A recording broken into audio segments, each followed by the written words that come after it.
Alright, welcome back, Truth Seeker. Want to make a response video to Sacha Baron Cohen, the performance he just gave at the ADL event, November 21st. This is the ultimate mockery of the people, this speech he gave, coming from him, who he is. You know, a troll. Someone who likes to humiliate other people and go out and pretend to be other people to stereotype certain groups. Sacha Baron Cohen, if you're not familiar with him, he became famous through the Ali G show, which was on HBO originally, home box office, and then he made the films Borat and Bruno. Anyhow, we're going to listen to Ali G slash Sacha Baron Cohen in his own words, and then we're just going to respond as we go through. Hopefully they don't take this down for a copyright strike. I've seen other people playing the video, so see if they let me get away with the same thing. But I'm going to let it run, and we'll just pause and respond as need be. The presentation is a little bit more than 24 minutes long, so we'll probably be here for an hour pausing and responding. Also, if you feel that you want to call in to make a statement, the number to call in is at the bottom of the screen, but if you do call in, please be sure to stay on point.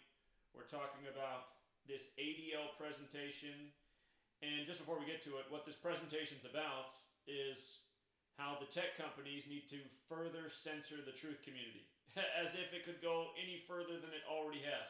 And as we'll get to, he does state that he would like to see companies like YouTube make it so that if somebody uploads a video, it doesn't get shown to anyone until it's approved. So that's something he calls for, but let's just watch this and take it apart piece by piece. Thank you very much. Thanks for everyone who stood up. Unnecessary, but very flattering. Thank you, Jonathan, for your very kind words. Thank you, the Anti-Defamation League, for this recognition and your work in fighting racism, hate, and bigotry. And to be clear, when I say racism, hate and bigotry, I'm not referring to the names of Stephen Miller's Labradoodles. Now, I realise that some of you may be thinking, what the hell is a comedian doing speaking at a conference like this? I certainly am. I've spent most of the past 2 decades in character. In fact, this is the first ever time I've stood up and given a speech as my least popular character, Sacha Baron Cohen.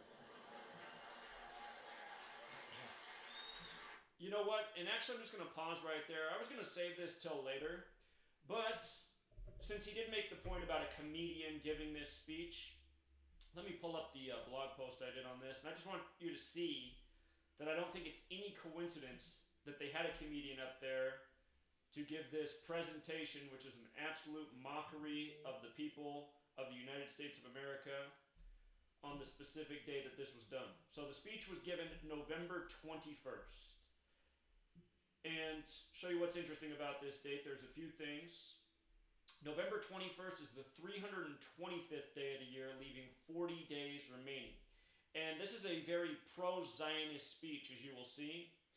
Notice the word Zionist in Gematria Sums 240. If you are new here, the Jewish practice of Gematria comes from the Jewish mysticism Kabbalah. In Kabbalah's Book of Formation, it stated God created the world with letters, numbers, and words. When you learn this code of Gematria, you see how the powers that shouldn't be every single day orchestrate their events by this code. Anyhow, both things are interesting here. The 325th day of the year and the day leaving 40 days remaining. Again, Zionist is 40.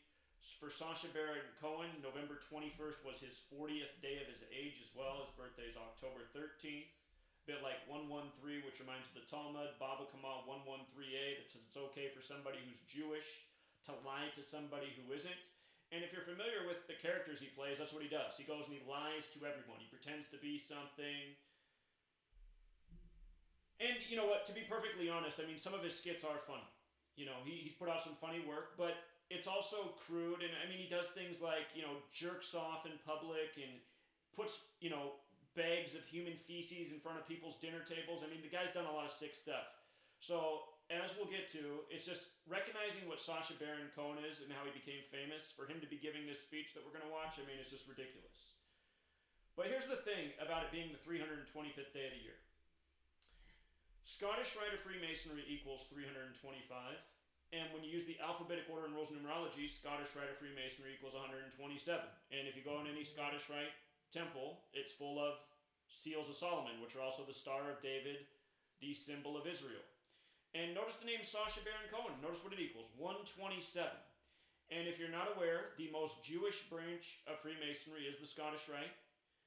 Adolf Hitler, he actually spoke out against the Scottish Rite and Freemasonry when he came to power. And one of the things Hitler did was he shut down the Masonic lodges because he said that's where people who were Jewish were conspiring against non-Jewish people.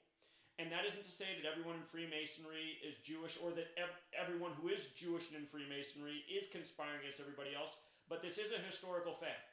Hitler came out and he spoke against the Scottish Rites and Freemasonry, and he said this is where a lot of evil plotting was being done against non-Jewish people. So understand, these are historical facts, and just observe.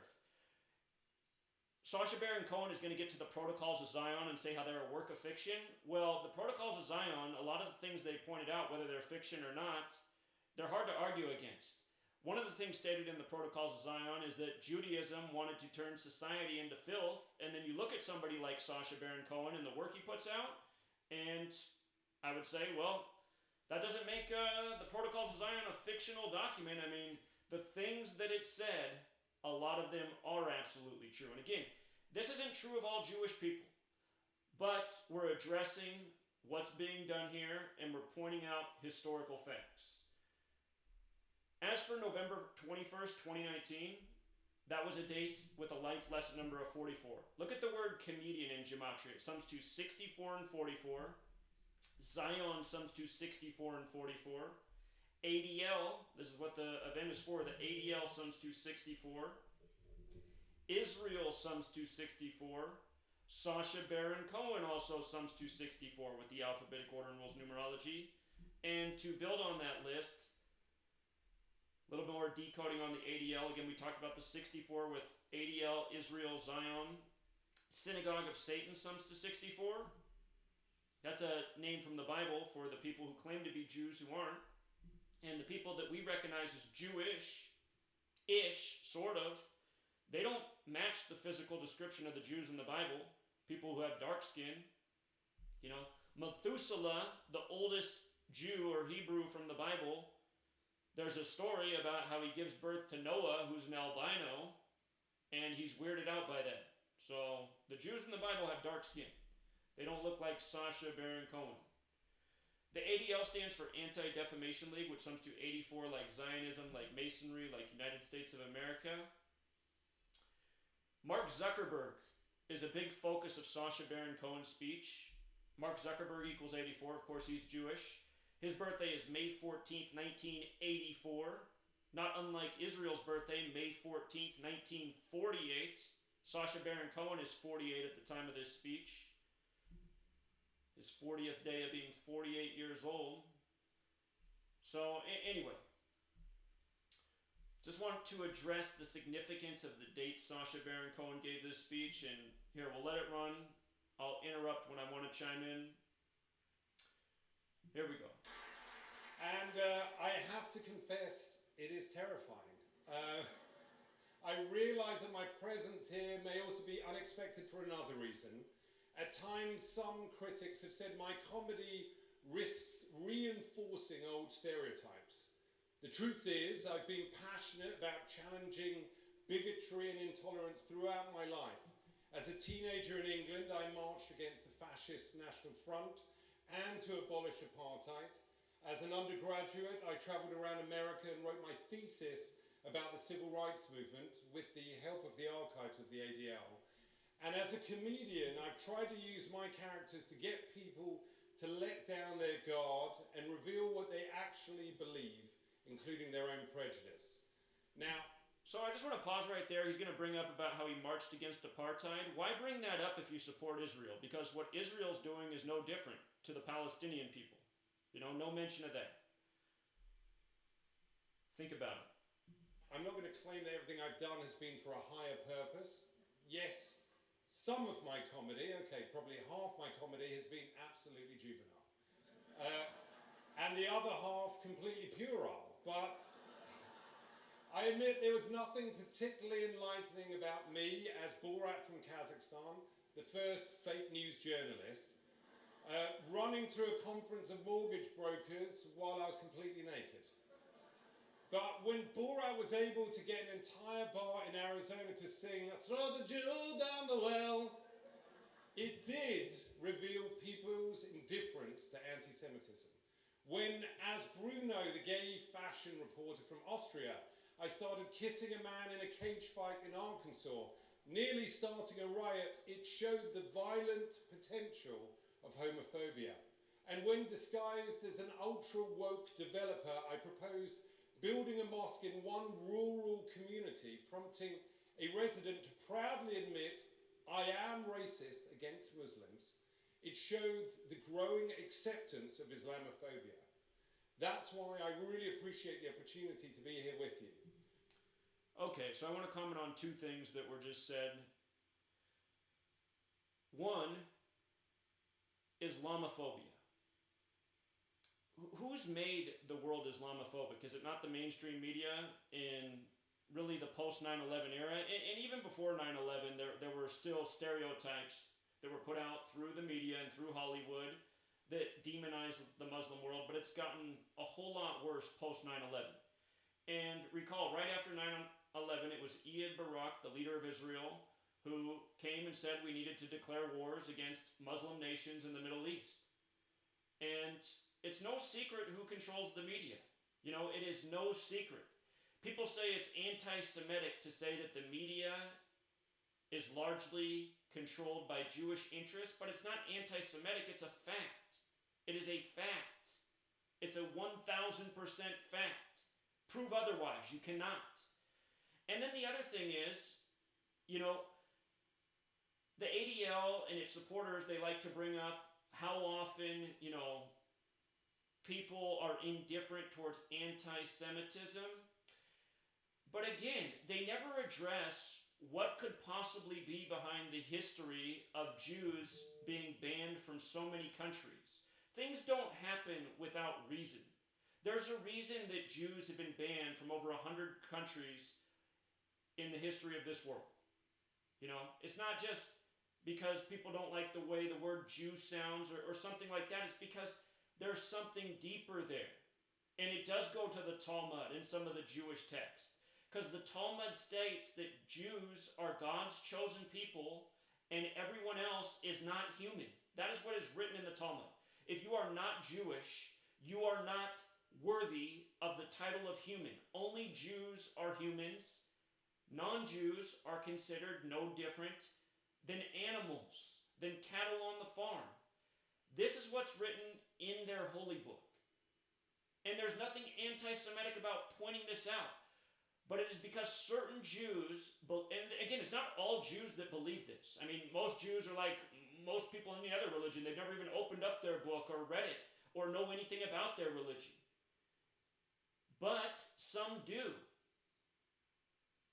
And it is those ones, the few bad apples, if you will, that create the bad stereotypes for the groups.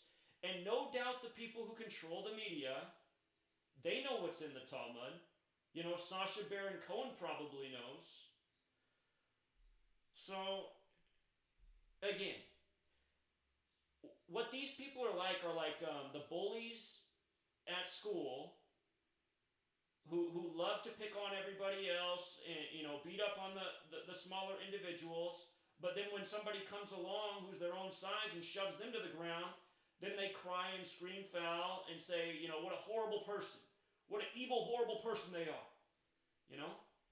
That's BS. All right, let's continue. Today, around the world, demagogues appeal to our worst instincts. Conspiracy theories, once confined to the fringe, are going mainstream. It's as if the age of reason, the era of evidential argument, is ending, and now knowledge is increasingly delegitimized and scientific consensus is dismissed. Democracy, which depends on shared truths, is in retreat, and autocracy, which depends on shared lies, is on the march. Hate crimes are surging. Okay, I'm just going to pause here. I've already watched this speech, so I know what he's going to get to, but he's making the point that the people who are putting out content on social media, on platforms such as YouTube and Twitter, etc., they are creating this world full of lies. And later he's going to make the point that this is why we need the voice of the mainstream to overwhelm. And it's just like, what a load of BS. The mainstream? Is there any truth in the mainstream? The mainstream that throughout history has led people to needless wars, lied them into war after war after war. You know, a lot of people in the truth community, myself included, are trying to, help roll back the curtain and shed light on to the sleeping masses on what's been done throughout history and who is responsible. Sacha Baron Cohen in this presentation is not going to talk about how World War I's left out of U.S. history books because the United States of America supported Germany until a letter was written, the Balfour Declaration, to Dear Lord Rothschild, which was about getting the U.S. to fight on behalf of the UK against Germany with the promise that a Jewish Zionist state would be delivered, Israel. And how did they make the American people sway their opinion from supporting the Germans against the UK to supporting the UK against Germany? Well, the people who control the media, the ADL types, they published to a Christian nation that the leader of Germany, Kaiser Wilhelm, was the living Antichrist. So they started putting that in all the papers. Germany's leader, Kaiser Wilhelm, is the Antichrist. And, talk about playing the gullible Christian public for fools. That's all it took to get them to sway their opinion. And next thing you knew, you had people willing to go to war against Germany. And then Germany was destroyed in the war. And then Germany was made to pay for the war. And then after Germany was destroyed, there was the Jewish boycott of 1933, which is what gave rise to Hitler and the Nazi Party, and what the ADL would call anti-Semitism. See, all of that's left out of the history books, and that is exactly what happened.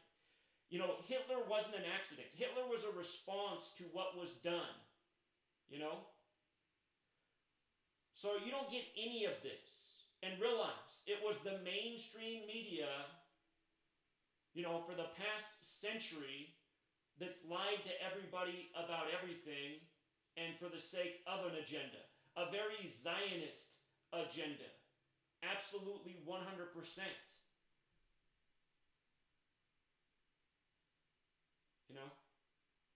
All right, let's continue. As a murderous attacks on religious and ethnic minorities. Now, what do all these dangerous trends have in common? I'm just a comedian and an actor, I'm not a scholar, but one thing is pretty clear to me. All this hate and violence is being facilitated by a handful of internet companies that amount to the greatest propaganda machine in history. The greatest propaganda... So as he says that, realize that the ADL is partnered with all of these tech companies that he's speaking out against, Propaganda machine in history. Let's think about it. Facebook, YouTube, and Google, Twitter, and others, they reach billions of people. The algorithms these platforms depend on deliberately amplify the type of content that keeps users engaged. Stories that appeal to our baser instincts and that trigger outrage and fear. It's why YouTube recommended videos by the conspiracist Alex Jones billions of times. It's why fake news outperforms real news because It's amazing that he would even go after Alex Jones because Alex Jones is one of the biggest Zionist stooges out there. He blames, the propaganda and filth that comes out of Hollywood on Chinese people. I mean, isn't that the biggest joke in the world? And this is exactly why nobody should partner with these people, because they'll still throw you under the bus. Unbelievable. Studies show that lies spread faster than truth. And it's no surprise that the greatest propaganda machine in history has spread the oldest conspiracy theory in history. the lie that Jews are somehow dangerous. That's the oldest conspiracy theory in history. Again, realize a lot of things that are true are labeled as conspiracy theories. If that's the oldest one in history, and it's been around for so long, why would it still be with us if it was just a conspiracy theory? And again, don't get me wrong, I'm not saying all Jewish people are dangerous, but the ones who control media and bombard nations with lies to get them in wars that they have no business being in, that results in the deaths of thousands and even millions of people as the world wars produced, for the sake of building a Zionist nation, what could be more dangerous? As one headline put it, just think what Goebbels could have done with Facebook. On the internet, everything can appear equally legitimate. Breitbart resembles the BBC.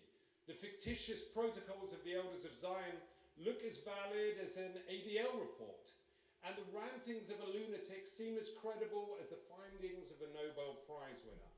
As valid as an ADL report. If any of you were here about a year ago, I spent about 3 hours calling all the different ADL branches about some of their reporting of how much anti-Semitism had increased in the past year.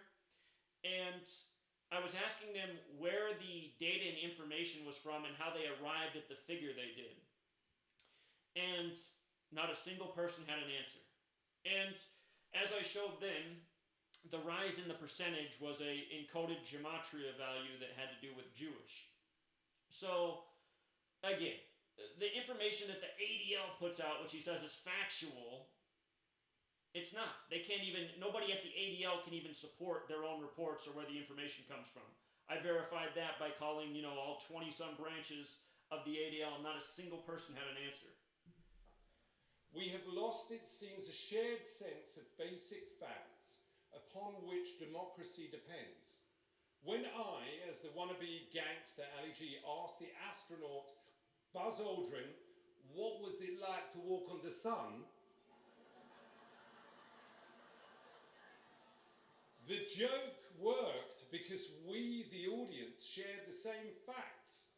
If you believe the moon landing was a hoax, the joke doesn't work. When Borat got that bow and arrow... And just think about what he just said. Because we all share the same facts, he didn't use the word truth. Those are the societal facts. I just want to make the point, though, about the moon landing. Let's not forget that the people who went up there were Scottish Rite Freemasons, and they planted a Scottish Rite Freemason flag. Again, just about that Scottish Rite thing. Arizona to agree that Jews control everybody's money and they never give it back. The joke worked because the audience shared the fact that the depiction of Jews as miserly is a conspiracy theory originating in the Middle Ages. But the Middle Ages, exactly. That's how far back this information and understood concept goes back. A long time. And what he just said, miserly, let's think about, what's the name of the guy who's in charge of the Treasury right now? What is his name? Steve Mnuchin. The mainstream puts out stories of him, flaunting his wealth and his model wife. He's this little geeky looking guy. How they put up wallpaper in their house because they have so much money with dollar bills. And then they gave us the story of Steve Mnuchin being the first man to audit, Fort Knox in all these decades. And what day did they do that on? They did it on the date of the Great American Solar Eclipse, August 21st. Lost track of time. I think it was 2017? I'm losing track of time. But anyway, I know that they did that on the date of the Great American Solar Eclipse where the sun was blocked out. And what does the sun represent in alchemy? It represents gold. So on the day that the sun's blacked out, meaning there's no sun, Steve Mnuchin goes and verifies the supposed gold still in Fort Knox. Understand, these are not conspiracy theories. These are facts. And when you have a brain and you understand what these people are doing, you see through the sick jokes that they are. Just like having Sacha Baron Cohen deliver this.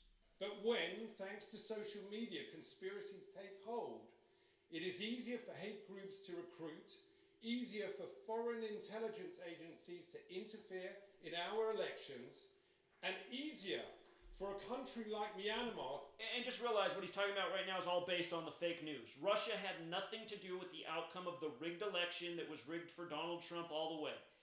Absolutely zero to do with Russia.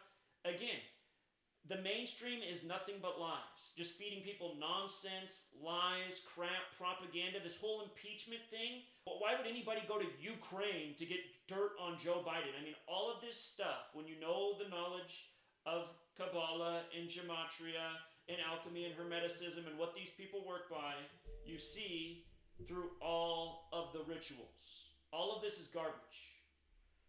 To commit genocide against the Rohingya.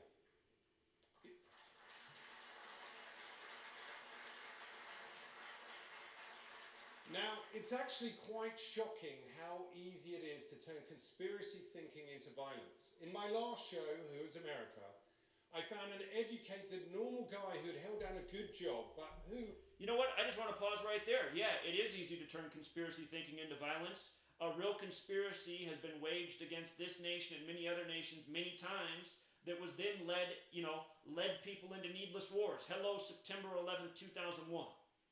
Supposedly it's anti-Semitic to point out the dancing Israelis who were arrested in New Jersey, who then went back to Israel and went on their own television and talked about how they were in the U.S. to document the attack, meaning they had foreknowledge, meaning they understood what was to take place that day. Why is that not the biggest story out of 9/11? Why doesn't the mainstream media constantly, reinforce this and let the American people know? Why should the mainstream media people go, look, America, you're giving all this money to Israel every year to protect them, to build up their nation, to build up their military. You're giving billions of dollars every single year. And my goodness, they had people over here with foreknowledge of 9/11. Why isn't that, talked about in our media nonstop? We know why. Because who controls the media? We know why. Again, people like myself who are the people in the crosshairs of the ADL, they make us sound like what they are. That's what's sick about these people. Again, they're the bully on the playground who doesn't want anyone on the playground who's big enough to fight with them. And by the way, I'd have way more subscribers than the ADL YouTube channel if they hadn't deleted me 20 times.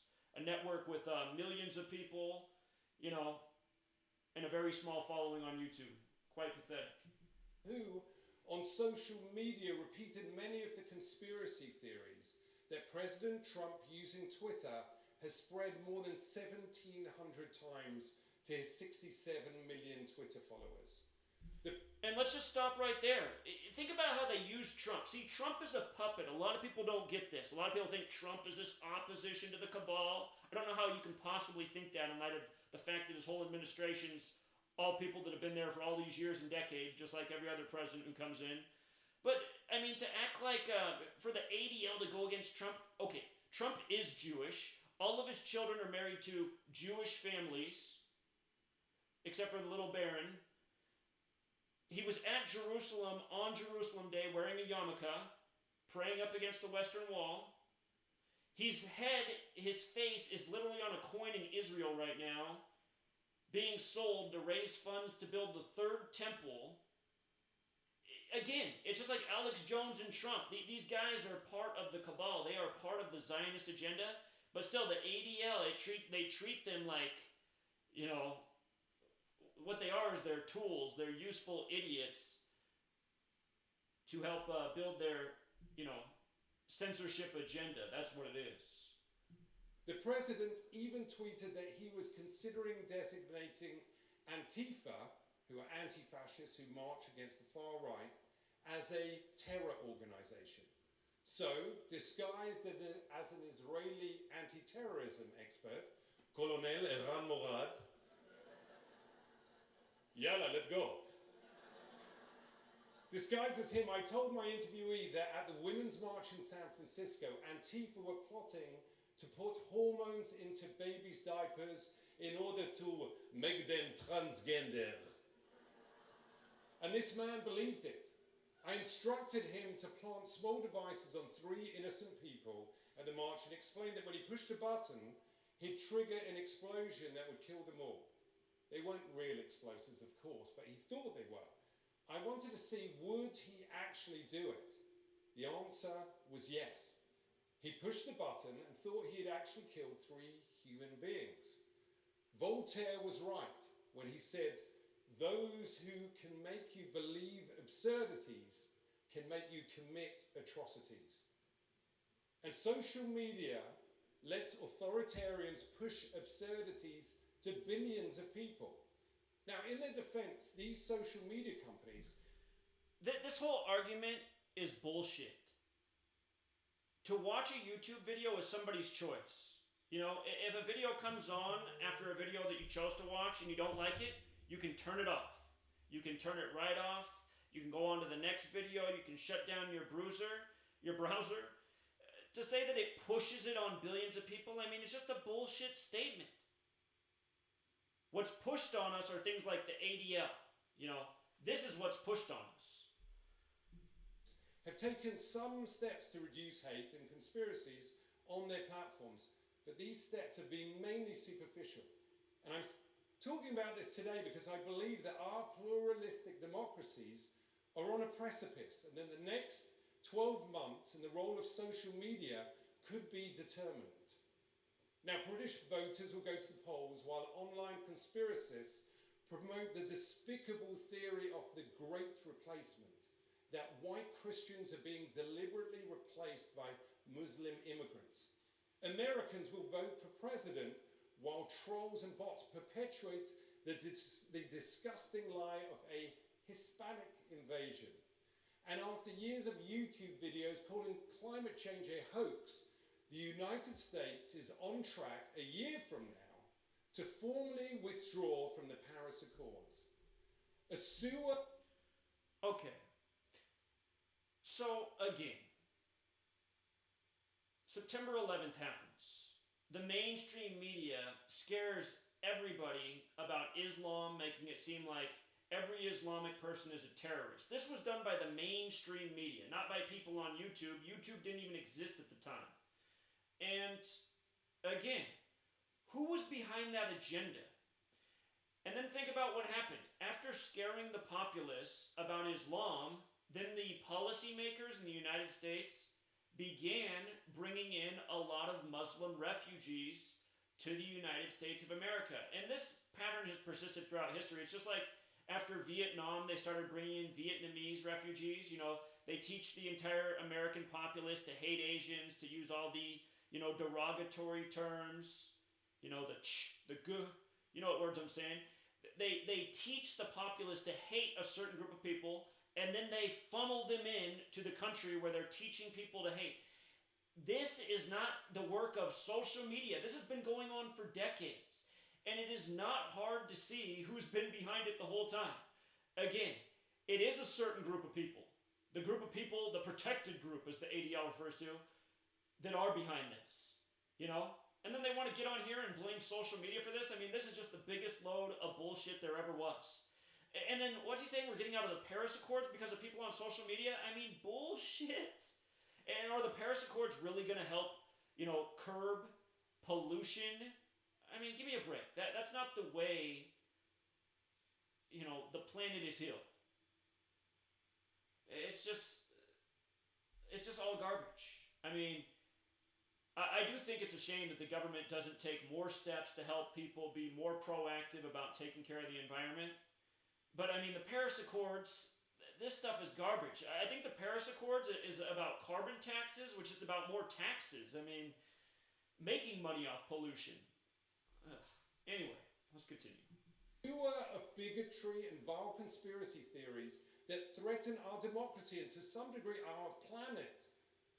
This can't possibly be what the creators of the internet had in mind. I believe that it's time for a fundamental rethink of social media and how it spreads hate, conspiracies, and lies. you know what? If they have such a problem with the ideas that are being put forth that they want to label as hate, I've had 20 channels taken down for hate, and never once have I expressed any hate for any group of people, possibly other than the Talmud thumpers. But those people are, again, people who believe that they are better than everyone else. And, this video is no different than what I've always said about them.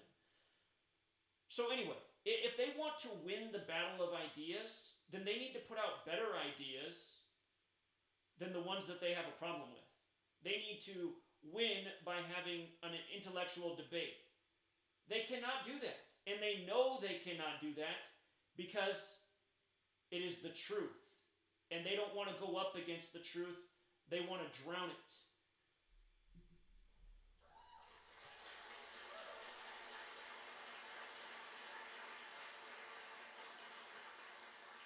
Now, last month, however, Mark Zuckerberg of Facebook delivered a major speech that, not surprisingly, warned against new laws and regulations on companies like his.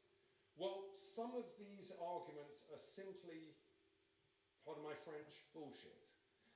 Let's count the ways. First, Zuckerberg tried to portray this whole issue as choices around free expression. That is ludicrous. This is not about limiting anyone's free speech. This is about giving people, including some of the most reprehensible people on earth, the biggest platform in history to reach a third of the planet. Freedom of speech is not freedom of reach. Sadly, there will always be racists, misogynists, anti-Semites, and child abusers. But I think we can all agree that we should not be giving bigots and paedophiles a free platform to amplify their views and target their victims.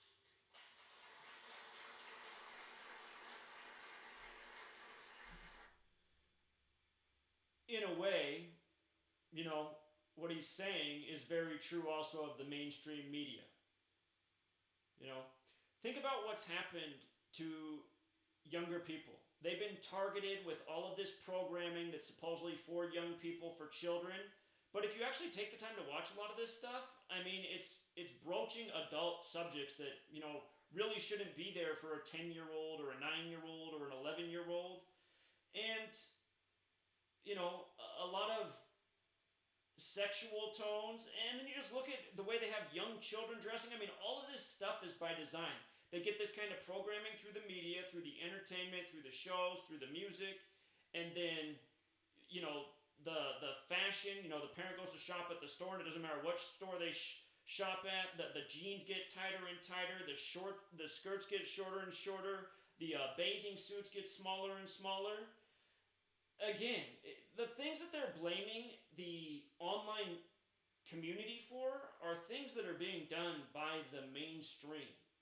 So that's also just why this is so sick to listen to. Second, Mark Zuckerberg claimed that new limits on what's posted on social media would be to pull back on free expression. This is utter nonsense. The First Amendment says that, and I quote, "Congress shall make no law abridging freedom of speech." However, this does not apply to private businesses like Facebook. We're not asking these companies to determine the boundaries of free speech across society. We just want them to be responsible on their platforms.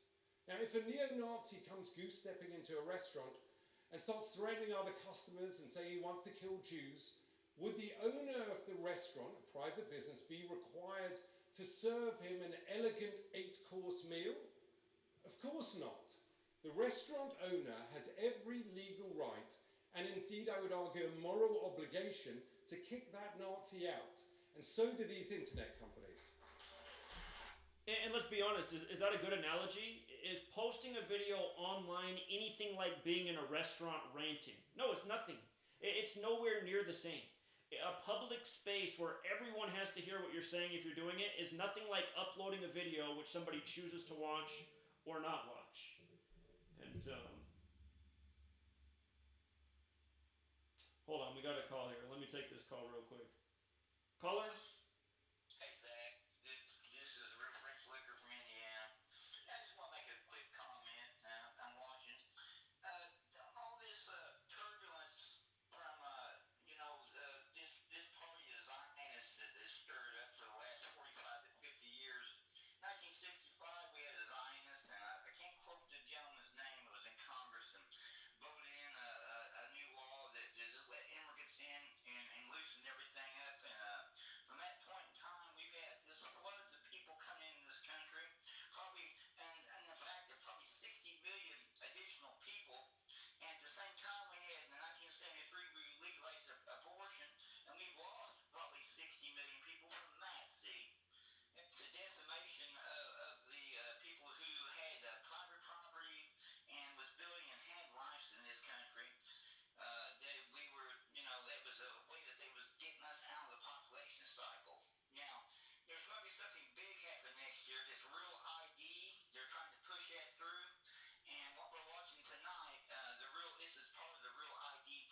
So what's the real ID gonna do?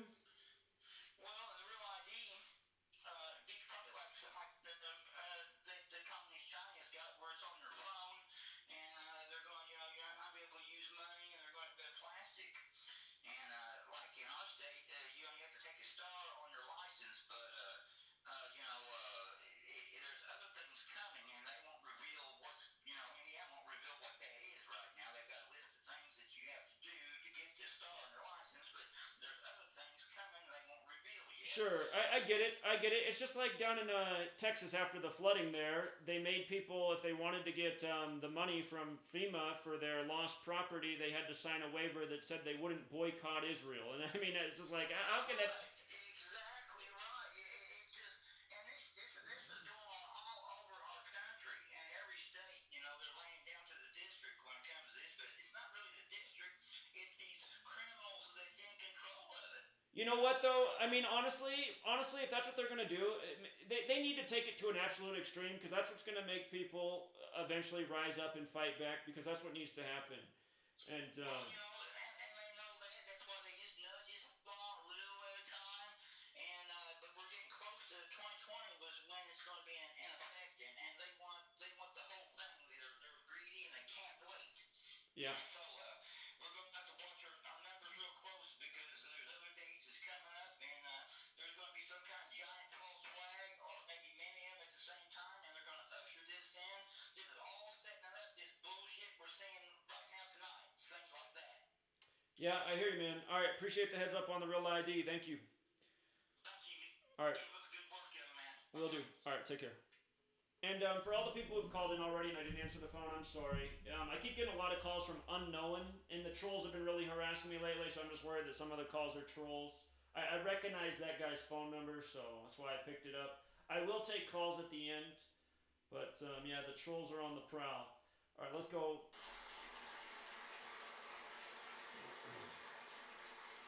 Now, third, Mark Zuckerberg seemed to equate regulation of companies like his to the actions of the most repressive societies. Incredible. This from one of the 6 people who decide what information so much of the world sees. Zuckerberg at Facebook, Sundar Pichai at Google, at its parent company, Alphabet, Larry Page and Sergey Brin, Brin's ex-sister-in-law, Susan Wood. We're taking another call real quick. What's going on, Kathy? Hey, they're all calling in because the volume's too low. Everybody's complaining they can't hear you. They can't hear who? Me? Yeah, and the video, and the caller. Everybody's been complaining the whole time. I'm at 50% and I can hear you fine, but everybody else is complaining. I just want to let you know. I got everything on full volume, so, I don't know. Yeah, it's a big echo tonight, too. Huh. Alright, bye. Alright, thanks. Alright, sorry about the sound, people. I don't know what to do. I got the volume all the way up. Alright, here we go. Wojcicki at YouTube and Jack Dorsey at Twitter. The Silicon Six. All billionaires, all Americans who care more about boosting their share price than about protecting democracy.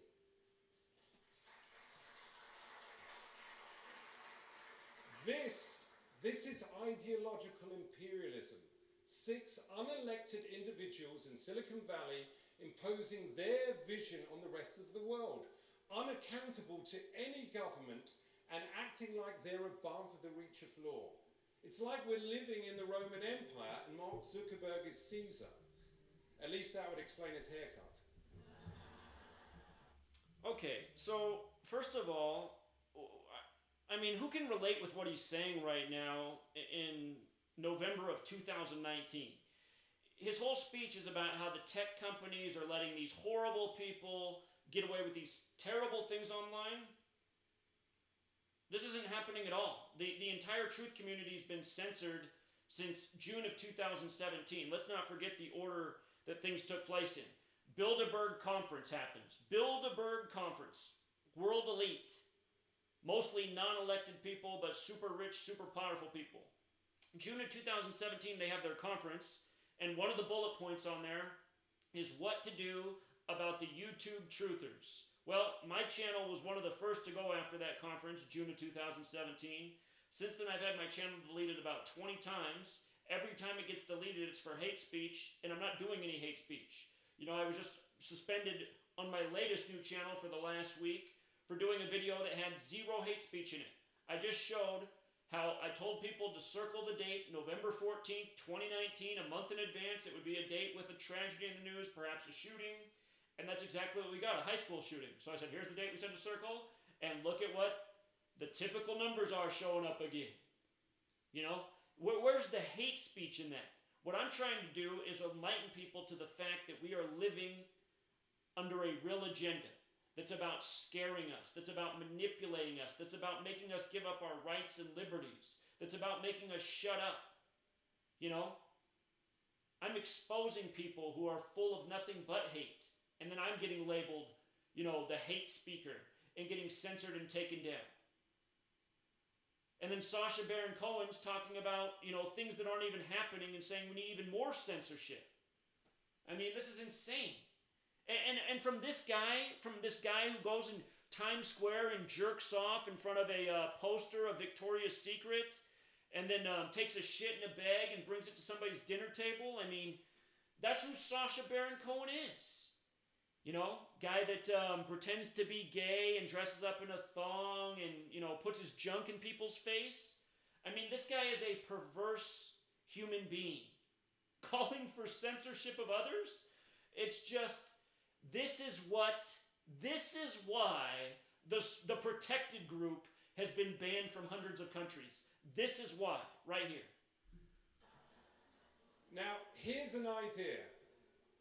Instead of letting the Silicon Six decide the fate of the world, let our elected representatives, voted for by the people of every democracy in the world, have at least some say.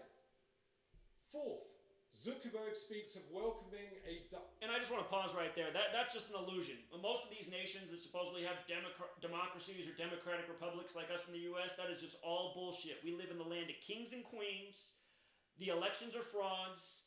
Most of these people are born for the throne, and everybody should know that here post-2000. It couldn't have been any more obvious in 2000 when the election came down to Florida, where Jeb Bush was the governor, and then a controversial finish where his brother ends up being the president, the first Republican president since his father.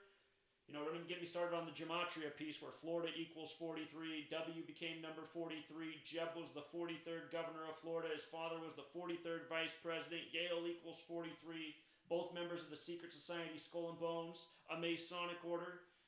I mean, all you're hearing here out of Sacha Baron Cohen's mouth is nothing but bullshit and lies upon top of lies. The diversity of ideas. And last year he gave us an example. He said that he found posts denying the Holocaust deeply offensive, but he didn't think Facebook should take them down because I think there are things that different people get wrong. At this very moment, there are still Holocaust deniers on Facebook, and Google still takes you to the most repulsive Holocaust denial sites with a simple click. One of the heads of Google, in fact, told me that these sites just show both sides of the issue. This is madness. This is madness. Okay, let's just say that the Holocaust did happen. It's 1,000% factual. 6 million Jews really died. Let's just say that it did happen. If people deny it, why is that such a big problem? Why should they not be able to deny it? What's the big problem with this? If it's so absurd and ridiculous for anyone to deny it, why do we care so much? Why do those people need to be silenced? Why can they not have an opinion? Why does it matter so much that you have to 100% accept the story of the Holocaust as put in your history book, as told to you by, you know, Spielberg and Schindler's List, etc., etc.? Why do they need to put out a movie every holiday season about the Holocaust? I'm still waiting for the holiday season where we get the movie about the genocide of the Native Americans. Well, when's that one coming out? How about the Christmas tale of Prescott Bush stealing Geronimo's skull for Skull and Bones? You know, where are these stories? Why does it matter so much if it's just so absurd and ridiculous to question the Holocaust? Why does it matter so much? You know? Think about that. Why does it matter so much? Why does everyone have to just say, okay, the Holocaust absolutely happened? You know? The reality is that even Jewish people have gone and done the research and they question the Holocaust. I'm trying to think of the gentleman from the 80s who got a lot of flack for making a documentary and putting out a book and information about how the facts of the Holocaust just don't add up. You know? He was demonized by the mainstream media. What a horrible person to question the Holocaust. He went to the actual sites and he saw that there was no evidence of any gas chambers. He did the research on Zyklon B. He had people explain to him how Jews were gassed with Zyklon B, and what they said didn't make any sense. They said that the Nazis would go up above the, buildings that the Jews were in, and they would drop in the Zyklon B pellets, and that would lead to the gassing, which makes absolutely zero sense, because for Zyklon B to release the deadly gas, it has to be heated to a very high temperature. Couldn't just drop it in a room and everybody would be gassed and die. It's just not possible. And this thing that they say is what was used to kill the Jews, Zyklon B, that was the number one chemical at the time for eliminating pests, rodents, rats, insects. Zyklon B was a very popular product used for those purposes. Zyklon B was used at the facilities where Jews were in internment camps to kill rodents. Again, if you truly investigate the Holocaust, you'll find that what's reported doesn't add up. And at Auschwitz, they've had to replace the plaques several times, changing the number that supposedly died there. If all of this is 1,000% factual, then how come we're having to change the number of dead at Auschwitz constantly throughout history? And again, just all that aside, if it's just such a certain thing that happened and it's so absurd to question it, who cares then if people question it? Those people are just silly, right? Why are we so worried about silly people with silly opinions? Again, they don't want people looking into this stuff. They don't want people questioning. That is the whole thing going on here. No questioning. Questioning is wrong. Questioning is bad. Hold on, I gotta take this call real quick just because it's from my home city. Portland, Oregon. What's going on, Portland? Portland, are you there? Yes. Okay, so I told you about this before, but that Karen Hughes, she worked at the World Bank for 20 years as a senior lawyer. Well, she talks about all of this as well. She says that Auschwitz was used to enrich uranium. Okay, that's interesting. Yeah, but I don't know if you checked her out or not, but she basically says a lot of the same things you do, that, Trump is illegitimate and a lot of other things. Okay, I'll have to look it up. Karen Hughes. Karen Hughes, yep. Appreciate it. All right, thanks. Yep, take care. All right, take care. Yeah, and actually if you look into Auschwitz had several Olympic-sized pools, had a lot of recreational facilities. Very interesting that they provided these nice recreational facilities for the Jewish people who were kept there during the war, if the whole thing was supposedly a meat grinder, just bringing them in on trains and gassing them, and horrible deaths as we're told in Schindler's List and in other films. The facts just don't add up if you start to look into it. And again, the United States of America also had internment camps. Where's the holiday movie on the Japanese internment camps? A lot of Japanese people died from starvation and scurvy in World War II in the internment camps. Get scurvy, you turn skinny and anorexic, like the images we were shown of so many Jews during the war. So, again, the real thing here is they don't want you questioning anything that's part of the mainstream historical narrative. It's just like if you question 9/11, you're demonized. If you bring up the dancing Israelis, you're anti-Semitic. And just think about how crazy that is. To bring up something that is factual, something that was presented on 60 Minutes, makes you an anti-Semite in 2019? These are things everyone should know. These are important things. All right, let's continue. To quote Edward R. Murrow, One cannot accept that there are on every story two equal and logical sides to an argument. We have, unfortunately, millions of pieces of evidence for the Holocaust. It is an historical fact. And denying it is not some random opinion. Those who deny the Holocaust aim to encourage another one. Okay, so listen to that statement right there. Millions of pieces of evidence. Did he name a single one? He didn't name a single one. He just made a statement. There's millions of pieces of evidence to support the Holocaust. Name one then. What's one piece of evidence that supports the Holocaust? I would love to hear Sacha Baron Cohen name one historical piece of evidence. Because honestly, I've actually never heard any. I've just heard that it happened. I've seen movies made about it. I've read about it in my history book. You know, I went to American school like everybody else. I got the same education. You know? So don't say there's a million pieces of evidence, and then your next statement says anybody who questions it aims to create another one. Really? Where's the basis of that statement? That seems like a straw man argument.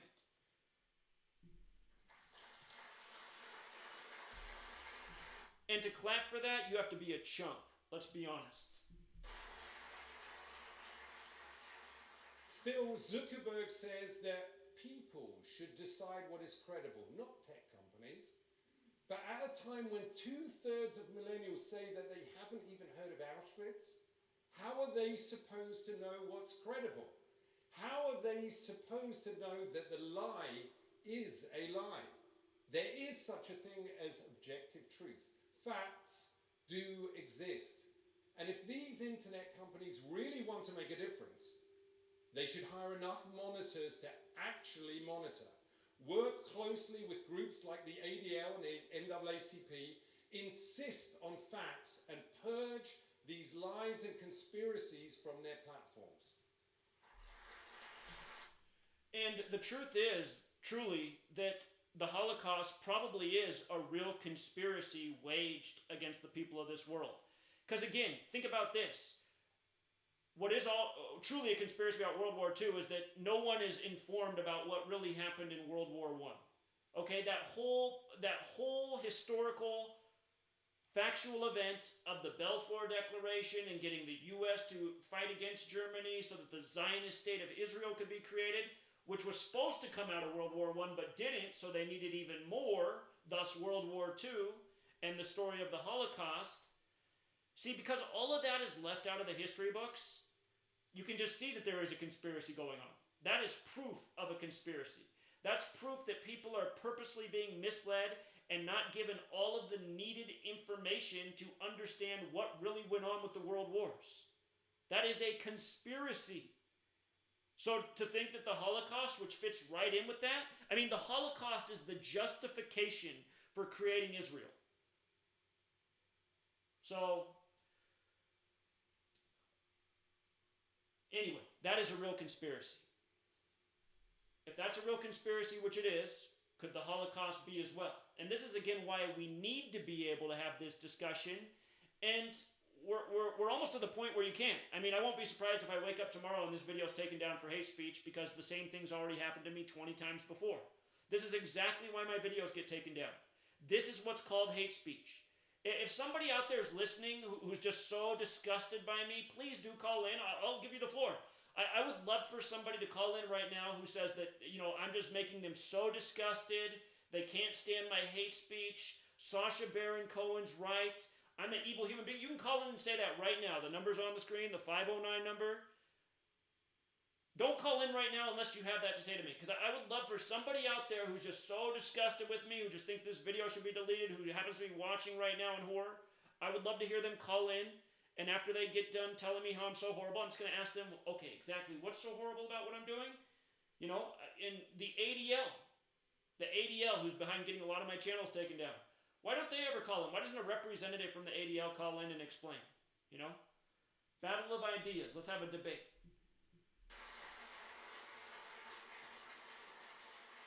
Now, fifth, when discussing the difficulty of removing content, Mark Zuckerberg asked, where do you draw the line? Yes, drawing the line can be difficult. But here's what he's really saying. Removing more of these lies and conspiracies is just too expensive. These are the rich. All right, hopefully this is exactly what I'm asking for. Caller, you're on. Hey, Zach. What's going on? Hey, man. So, I've been following your videos for a while here, and um, I just want to bring up a video that you made a couple weeks ago. Um, or you were streaming a couple weeks ago, and it was in regards to the wiki page that those trolls made for you. That was later taken down, and I watched that, and you were pretty upset, and you were saying some rather, I would say, some terminology that would be deemed offensive by a select few. Well, I 100% agree. No, I was very offensive in that video, and you're right. And you know why? It's because I know that what I was saying was 100% true, and you know what? If these people are going to give it out, I'm going to give it right back. So yeah, that was a special circumstance, but I was addressing the people who made that slander hit piece, who are the same people who troll me all day long. So yeah, you are right about that. But those aren't the videos that have gotten my channel taken down. So my channels have been taken down for videos just like this one. Alright, yeah, I was watching that, and I was kind of cringing when you were saying that. I know you were heated, and I know it was those attacks that those trolls were bringing up on. I know you were explaining it in the video, and I was following that, and that's just ridiculous that they're saying all that stuff about you. But Okay, but honestly, what I asked for people to call in was about this video, not that, because it's understood why I said what I said in that video. I'm talking about this video right here. Have you heard anything so bad in this video? I just got a notification on this video. Okay, all right, I'm gonna move on then. Appreciate it. Okay, so if anybody wants to call in about this video, I was addressing trolls in that video, which he's talking about. And yeah, I probably did say some things in that were cringeworthy, but you know what? Those people are the absolute worst. So, anyway, if anybody wants to call in and tell me what's so bad about what I'm saying here, or wants to call in and tell me what the million pieces of evidence that support the Holocaust are, I'm all ears. All right, let's move on. Oh, hold on. Caller? Caller, you're on. Oh my goodness. Hi, I just wanted to say about the Holocaust that in Germany there was only 2% of the population was Jewish. There's no way there have been 6 million Jews there. And that I think it's peculiar that the people that come over to the United States from um, different countries that are Nazis, they're all the same kind of people. Yet they blame Hitler as being a Nazi. Mm-hmm. Yeah, I hear what you're saying. Of course, people would say, well, they rounded up more Jews than just from Germany. But I've heard that there weren't even 6 million Jews in those parts of Europe at the time of the war. So those things are hard to debate. But yeah, there's just a lot of things that don't add up with the supposed historical, factual event. It's been documented that there weren't that many Jews there. It's a big story. It's a big lie. And all of the things they do is a big lie. And they're very dangerous. That's something else to remember. This is not their first rodeo. Right. It's not. They act like it's just because people have just hated Jews for no reason all throughout history that the stereotypes exist and that they've been banned from countries. They're not accountable. They just deny everything. You know, they call everything hate speech or anti-Semitic that's factual. If you point out that the media is controlled by Jewish interests overwhelmingly, they say that's anti-Semitic. It's like, well, wait, it's true though. So, yeah. Also, the Talmud, they'll deny the things that are in the Talmud and say it's really not a bad book. That I don't know why people say that, but on the other hand, they won't let goyim, people that aren't Jewish, read the Talmud. Well, there's even verses in the book that say that goyim aren't supposed to know what's in there. So, and there's verses in there that say it's okay to lie to goyim about what's in the Talmud. So, yeah. There's also reports about things about pedophilia that are in Sure. There's some really horrible things in the Talmud. And from the way they've been treated for thousands of years, I think they're true. I think they went to, some of the Jews went to Babylonia and they picked up on the mysteries in Babylonia. Even Solomon, you know, the one that built the temple, he married foreign wives, and when he did, he learned of their mysteries. And I think that's when the trouble started myself.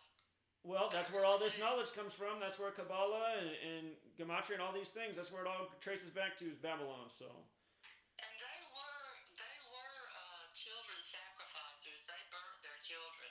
It says in the Bible in the Old Testament that I can't think of it right now at this moment where it is about that it's wrong for people to burn their children. And they did, the Babylonians did do things like that. And people, I think, found it so disgusting and so terrible that they don't believe people would do it. But evidence just keeps coming up all the time about this is much more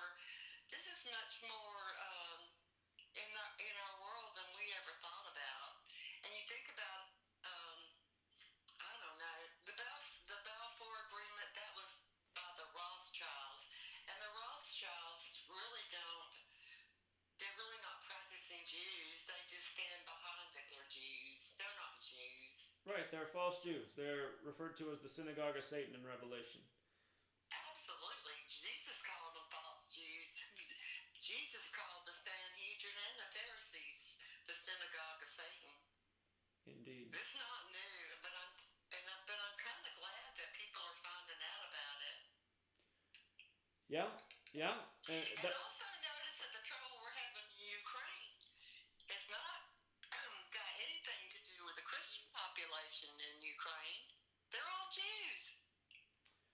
And then if I say that, I'm an anti-Semite. No, I'm not. I've got a right to my opinion. Well, that's the part of the world that the Ashkenazis are from, so. Oh, absolutely. They only pretended to be Jewish because they were told they had to have a religion, and they are the false Jews.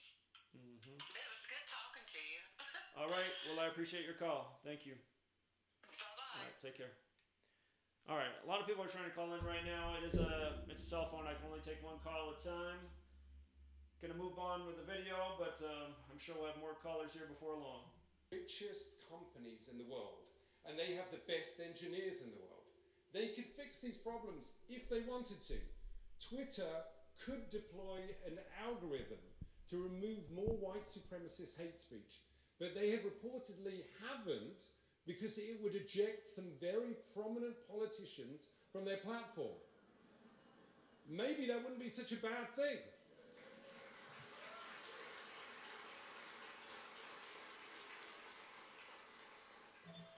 The truth is, these Caller? Hey, caller, I'm trying to comment. Yeah, you're on.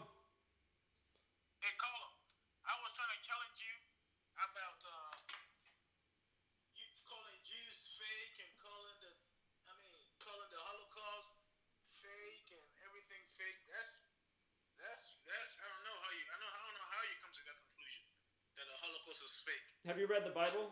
Was the war in Germany fake too? Hold on. Was World War II fake? Here, let me answer your question one time. Have you read the Bible? Yeah, I've read the Bible. What's the physical description of the Jews, the Hebrews? Yeah, I mean, we could debate that all day. What's the physical description of the Native Americans? It was another their tribes. No, you're changing the subject though. So I'm making a point. The physical description of who we consider the Jews of the Bible are not like the people like Sacha Baron Cohen.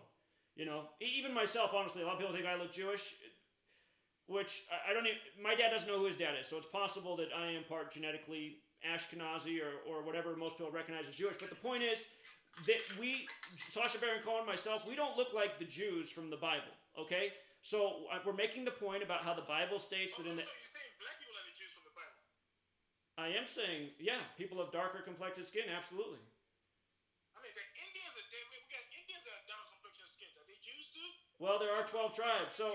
Okay, you're right. We could go on all day about this. That's not the... Okay, So I'm just establishing the point that the Bible also states that in the end times there will be people who claim to be Jews who aren't, who are the false Jews. They're known as the synagogue of Satan. So we're establishing that point. So that's the point that's being made. I'm not saying that everybody's a fake Jew. The Bible was written by a Jew named Gutenberg. Who's even going by the Bible? Why is the Bible the be-all, say-all, know-all? Well, the spiritual text is where the whole number of 6 million comes from, if you're not aware.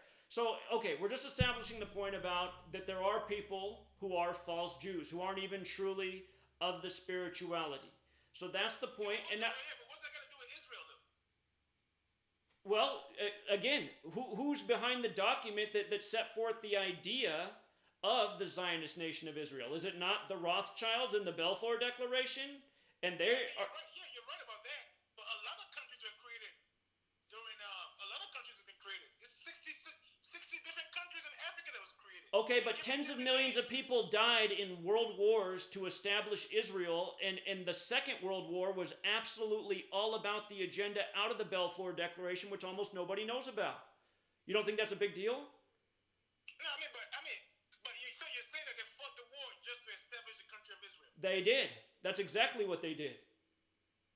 No, they didn't fight the war to establish the country of Israel. What did they do it for then? What was the point of fighting the war? That's got to do with the Jesuits and Rome. It all leads back to Rome. But saying that people didn't die during World War II or Jews didn't die during World War II. I didn't say that. I never made that claim. I'm sure a lot of Jews died of starvation and scurvy in internment camps. I'm just saying there's no evidence that they were gassed or burned in ovens as we're told in Hollywood films. Yeah, but there's no evidence of Jesus either when you believe in that. I didn't say that I believe in any of that. I'm just talking about, where these spiritualities come from, where they're documented. So I'm not a Christian, in case you're confused about that. I'm a spiritual person, but I'm not a religious person. Okay, but hold on. It sounds like you are certain the Holocaust happened, so what's your evidence? No. I'm not certain that the Holocaust happened. I'm not certain that none of this happened. But I'm just saying that we get all our information from the same place that we get all our information, from the books and from them indoctrinating us when we were born. So we don't know about none of this shit is fucking evidence of anything. So what was the point I was just making? Wasn't the point I was making to say that shouldn't we be able to question things? Yeah, I support you in that we should be able to question things. I just don't support that. We're questioning, we're rewriting history to believe we're rewriting history to fit our agenda. If that's the case, then the Holocaust didn't happen, World War II didn't happen, Jesus didn't happen. I don't believe none of that shit because I didn't see none of it. If you're going by what you see, I don't believe shit then. I don't believe shit I hear. I don't believe nothing I hear and only half of what I see. So, you know what I'm saying? If you're going to be questioning the Holocaust, then yeah, I'm with you there. We're going to question all that shit. I do. And I do question all that. If you're familiar with me, you should know I question all those things. Yeah, that's why I want you. That's why I feel you. But you know what I'm saying? You're questioning the Holocaust, and then if we're going to go by that perimeters, we should question everything. Well, I agree. I agree. Everything should be questioned. There was no Jesus. All that shit is a hoax. You know what I'm saying? And I'm with you from the last time. We should fucking enforce street justice, and we should scramble all this shit, reset it, and go back and do a reset. Fuck it. You know what I mean? If we're gonna be questioning stuff that we think are facts or we assume are facts, then we should question everything, and we should turn this motherfucker up and just burn this bitch down. Well, if you're familiar with my work, that's essentially what I say needs to be done. This whole system needs to be done away with. Like I said, my brother, that's why I watch you. Okay, well, it sounded like at first you were going to call in and tell me that you knew for a fact the Holocaust happened, so... No, I'm not saying it happened. I'm not saying it didn't happen either. Okay. Well, and again, I'm not saying that it didn't happen either. I'm not saying that I know for a fact that it didn't happen. I'm just saying the story doesn't add up. There's a lot of things that... Sure doesn't add up. Yeah. All right. I appreciate it, friend. Thanks for the call. All right, my brother. All right. All right, take care, man. Okay. Still waiting for that person to call in and tell me, why I'm so evil and why questioning things is evil and hate speech and anti-Semitic. All right, let's go back to Ali G, who likes to jerk off in public, who thinks the whole world should, just be censored, and only he and the rest of, the ADL supporters should be able to say whatever they want. companies won't fundamentally change because their entire business model relies on generating more engagement, and nothing generates more engagement than lies, fear, and outrage. So it's time to finally... And isn't that the truth right there? See, that's what makes me sick, just that statement right there, because that's exactly what the mainstream media is. Lies, fear, outrage. Lies, fear, outrage. Ratings. Sell more commercials. Sell more pharmaceutical pills. This is their agenda. And he's putting the mainstream model, he's saying, this is what the online community does, and then he's calling for exactly what the Wall Street Journal called for 2 years ago, for this whole truth community to be censored, and just big establishment and their voices to be heard. I mean, it's just absolute nonsense. Finally call these companies what they really are, the largest publishers in history. So here's an idea for them. Abide by basic standards and practices, just like newspapers, magazines, and TV news do every day. We have standards and I mean, yeah. Okay, if we're going by the standards of the mainstream, then people should just be able to say whatever they want, push as much fear as they want, push as much misinformation, create as much needless violence, because that's what the mainstream does, period. End of discussion. Push as much racism and stereotypes and division as possible. That's what the mainstream does. And practices in television and the movies. There are certain things we cannot say or do. Caller? I just wanted to add something. In the European royalty back in the Dark Ages and the Middle Ages, Christians could not do usury. Have high interest rates. And so what the European royalty would do to get around it is they would hire what they called a court Jew. And that's the truth. That can be documented too. And it only makes logical sense for how things would get to be the way they are. And yeah, you're right. That is... Absolutely. These people are bankers. And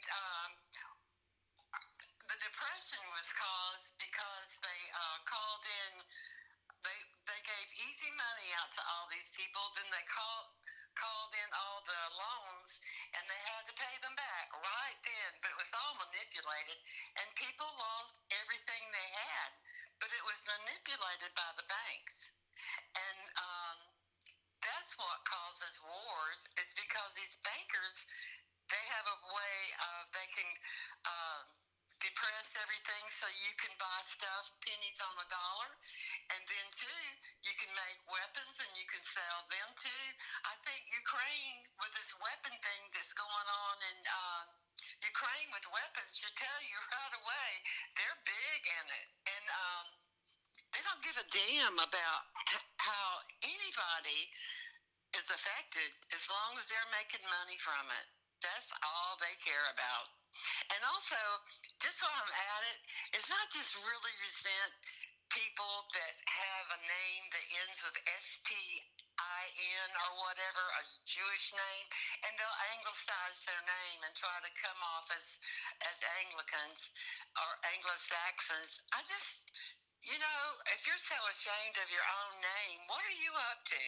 And that's not unusual. It's very common. It is very common, exactly. I actually meant to make that exact point earlier when I was speaking. Yeah, why do they change their name to hide that they're Jewish so often? Exactly. Everybody should ask that question. Sumner read... Yeah, exactly, so... And who's the Secretary of Treasury? Mnuchin. He's Jewish. Yeah. Big surprise. Everybody that's on the Federal Reserve Board, what are they? They're Jewish. Big surprise. I talked about him earlier. So yeah, absolutely. And the Talmud tells them that they can lie to us because we're nothing but cattle. And we were put on this earth to serve them. But I did want to make a remark to you. I've heard you say several times that Jewish people are black. It's in the Bible too, where there's white people, black people, and even Chinese people. Right. Well, it's true. The sons of Noah. It's from the sons of Noah. Exactly. Because Methuselah, who's the oldest person from the Old Testament, he gives birth to the albino son, which weirds him out, which is Noah. And that's where the lighter skin races come from. So, yeah, you're right. They're not all black. I don't like everything being Africanized. I really don't, because that's just not true. And also, but hold on. You are right. But still, the original Jews in the Bible have dark skin like Methuselah. So that's the point I'm making. Adam was black. Well, Adam was black. That's not made clear anywhere. So hard to say. I'm just curious. But there's one fella in the Old Testament. He has 3 children, and one's dark, one's light, and there's another one. But the three sons of Noah, Ham, Japheth, and and I can't remember the other one. They're all 3 different colors. Right. And Denmark is actually stands for the tribe of Dan. That's where they went. And there's other evidence that Europeans are the true Jews. But then when they were separated by the diaspora, or they were kicked out of that area, they ran to Western Europe, and then they assimilated with the other people. Sure. So we don't really know where the tribes of Israel are. Sure. Lost history. The only point I'm making is what we consider Jewish are these lighter-skinned people that look like Sacha Baron Cohen, and we've even lost track of who the original Jews were. That's the only point I'm making. There's even a place in, I can't remember where it is, but it's near China. It's in the Orient. There is a tribe of practicing Jews. I mean, they know all the feast days and everything. I just find that fascinating. Sure. Yeah. Yeah. But I think one day it's all going to be straightened out. You could be right about that. I do. All right. I do. But anyway, I just wanted to add that. Well, I appreciate it. Thank you. Thank you. All right. Take care. All right. Yeah, a lot of people get angry when I talk about the original Jews being dark skin of African descent. But again, it's all stated in the texts. It's undeniable. It doesn't mean that you have to be of dark skin to be a Jew, because yes, it's true. Methuselah's son, Noah, was an albino. So he was the first non-dark skinned Jew. And then his sons weren't dark. So anyway, I'm just making the point that we've lost track of history and who really is who. In England, I was told that Ali G could not curse when he appeared before 9 p.m. Here in the US, the Motion Picture Association of America regulates and rates what we see. I've had scenes in my movies cut or reduced to abide by those standards.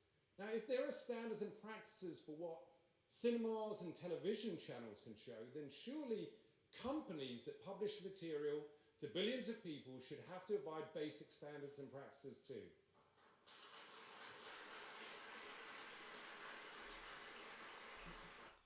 Again, in equating what people upload to YouTube with the mainstream, it's not the exact same, YouTube, there's millions, in the time I've been uploading this video, there's probably 1 million more videos uploaded to YouTube. Most of us will never find those videos in our lifetime. What comes through the cable box, what shows up on so many people's television screens, again, it is similar. You can change the channel, and again, really that is the point. You can change the channel. You can change the YouTube video. If you don't like something, move on.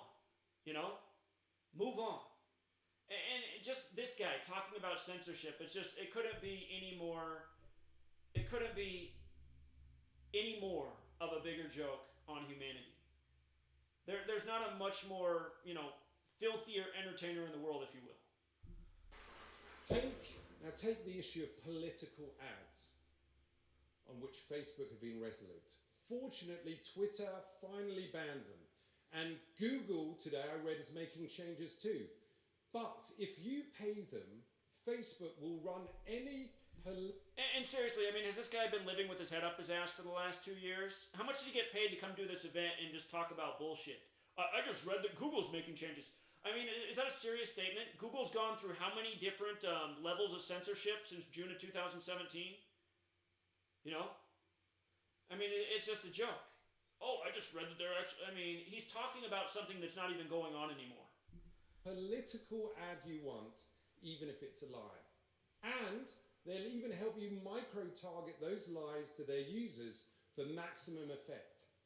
Under this twisted logic, if Facebook were around in the 1930s, it would have allowed Hitler to post 30-second ads on his solution to the Jewish problem. So here's a good standard and practice. Facebook, start fact-checking political ads before you run them. Stop micro-targeted lies immediately. And when the ads are false, give back the money and don't publish them.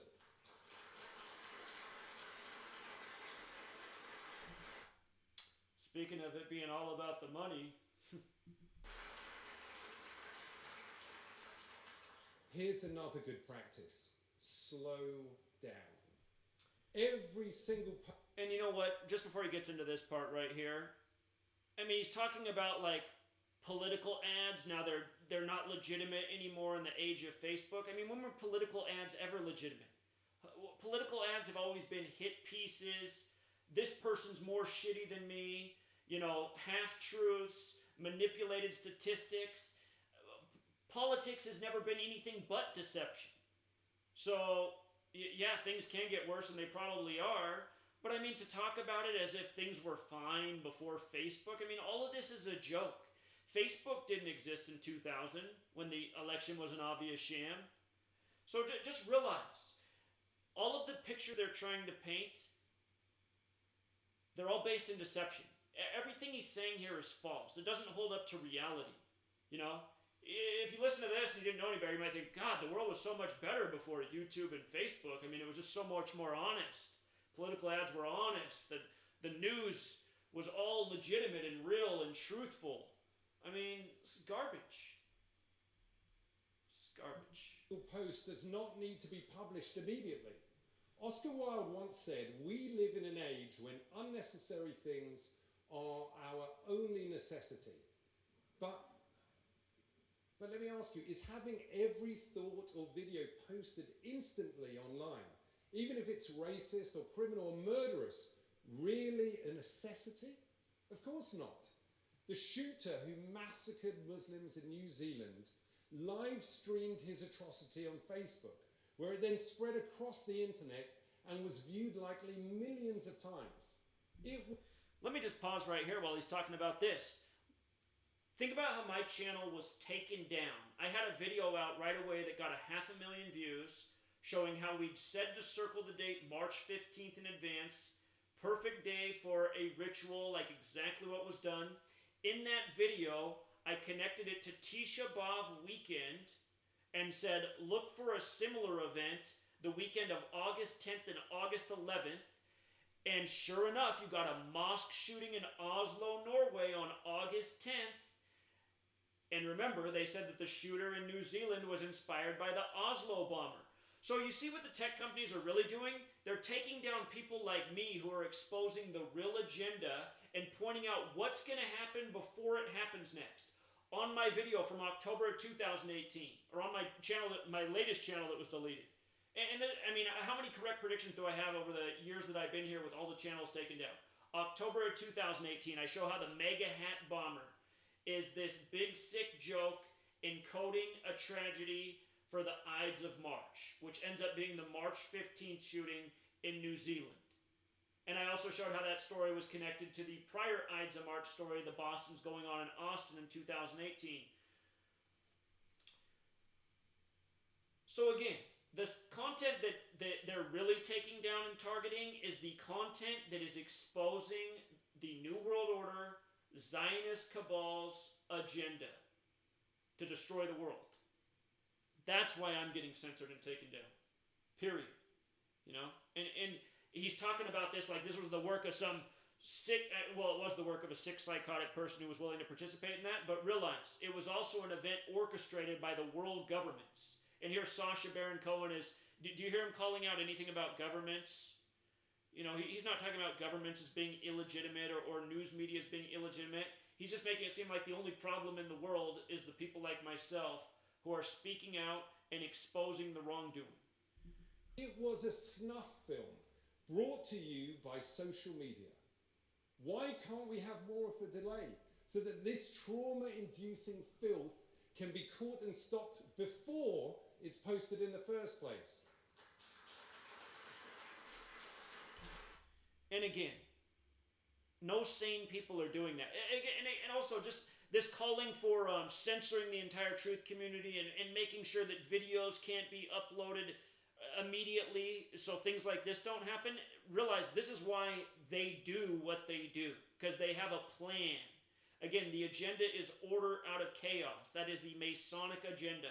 Create the problem, provide the solution. You know, create a terrorist event, start a war. Create a terrorist event, take away the voice of the people who are bringing light to the world.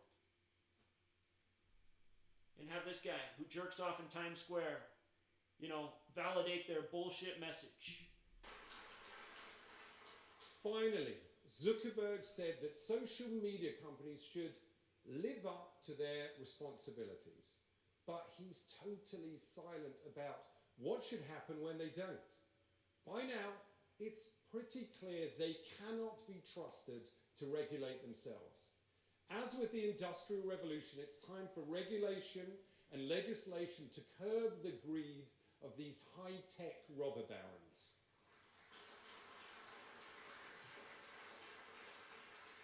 In every other industry, a company can be held liable when their product is defective. When engines explode or seatbelts malfunction, car companies recall tens of thousands of vehicles at a cost of billions of dollars. It only seems fair to say to Facebook, YouTube, and Twitter, your product is defective. You are obliged to fix it, no matter how much it costs and no matter how many moderators you need to employ. So the product's only defective if you don't believe in freedom of speech. Because realize that's what their whole problem is with it, right? That people are speaking their own voices that go against the mainstream narrative. So this is the speech of someone who's not an American. He is a member of the UK, which might as well be America. We never really got free from that nation. That's all part of the historical lie. We're the UK West. But this is the whole problem. These people hate freedom of speech. Freedom of speech is their enemy. And that's the only thing that's defective in their mind. You know, that it's allowing people to have a voice, to have a platform, where they can be heard by more than those in their immediate circle of influence, their friends, their family, their coworkers. You know, that's why so many of us go to the internet, because we realize we have something important to share, and maybe the people around us aren't receptive to it, but we know there is a community of people out there who deserve to have this information. You know? He should say right here, I hate freedom of speech. I hate the First Amendment. You know? I only care about it as long as I can jerk off in Times Square. Because again, that's one of his biggest accomplishments. Jerking off in Times Square to the Victoria's Secret models. Here we go.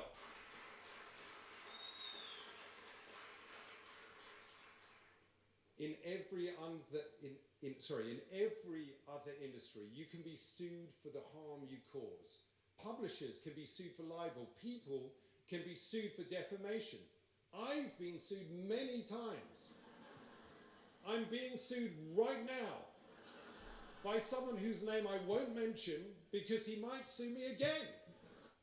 And again, yeah, you can be sued in this world for doing things that are truly terrible to people. And his whole comedy skit was about, you know, playing characters that he's really not, pretending to be things he really isn't, putting people in awkward and horrible positions, you know, getting in the room with, you know, politicians and making a mockery of them, you know, stripping down to a little thong with Ron Paul. I mean, these are the things that he's done over the years, you know. Who wants to be in a room, a hotel room, with a strange man thinking you're going to do an interview, and he strips down to nothing but a thong? I mean, come on. But social media companies are largely protected from liability for the content their users post, no matter how indecent it is, by Section 230 of, get ready for it, the Communications Decency Act. It's absurd. Fortunately, internet companies can now be held responsible for paedophiles who use their site to target children. So I say, let's also hold these companies responsible for those who use their sites to advocate for the mass murder of children because of their race or religion.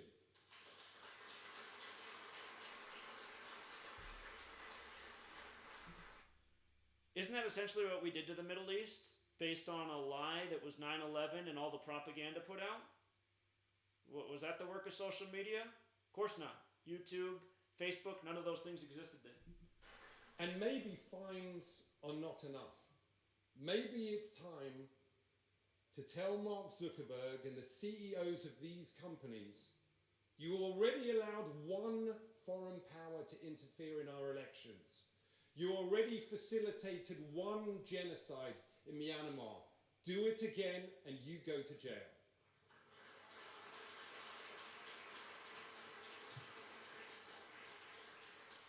In the end, it all comes down to what kind of world we want. You know what? Let's just, based on what he said, I think we should make a push for that as a truth community.